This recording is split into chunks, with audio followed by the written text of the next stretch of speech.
Hello everyone, જય માતાજી બધાને। આજ તો સવારમાં બેન પણ જાગી ગયા, પણ એને મેં ફરીવાર સુરાવી દીધી ને મારે અત્યારે નાસ્તામાં કાંઈ ઝાઝું બનાવવાનું નહોતું। સાંજના ઢોકળા પડ્યા હતા, મેં એ જ વઘારી નાખ્યા અને ચા બનાવી નાખી ને થોડું ઘણું કામ આમ તેમ કર્યું તો બેન પાછા જાગી ગયા। એ જાગી ગઈ એટલે મેં એને નવરાવીને તૈયાર કરી દીધી ને રમકડાનું તગારું લઈને અમે બે રમવા બેસી ગયા।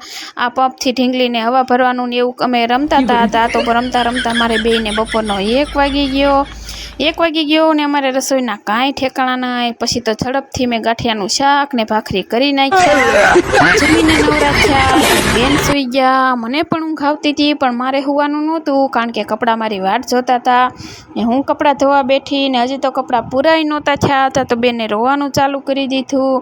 એટલે એને ઘડીક વાર રમાડી ને પછી અમે બપોરનું ભાખરી ને ગાંઠિયાનું શાક ખાઈ લીધું ને ખાઈને અમારે જવાનું હતું માર્કેટમાં જઈને મેં થોડી ઘણી ખરીદી કરી લીધી ને પછી અમે પાછા આવી ગયા। અને આ બે ઓઢણીઓ આજે હું માર્કેટમાંથી લાવી હતી, એક ગુલાબી કલરની ને એક સફેદ કલરની, જે બધા હારે હાલે એટલા માટે। અને સાંજે જમવામાં અમને કાંઈ ભૂખ લાગી નહોતી કારણ કે મેં નાસ્તો કર્યો હતો તો મેગી બનાવી નાખી।